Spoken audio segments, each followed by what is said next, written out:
Hello hi వచ్చేస్తున్నాయి పొగలు చూడండి.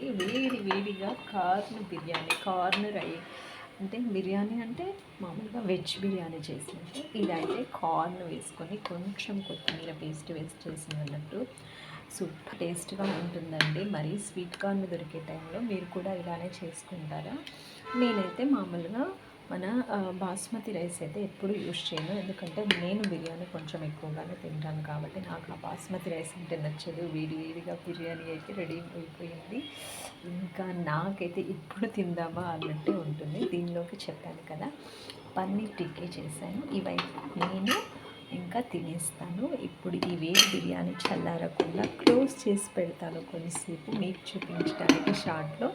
నెక్స్ట్ మన టిక్కీస్ అయితే రెడీ అయిపోతున్నాయి. ఇది అన్నట్టు కాంబినేషన్. మీరు ఎంతమంది ఇలా చేస్తారు? Okay, comment me. Bye bye.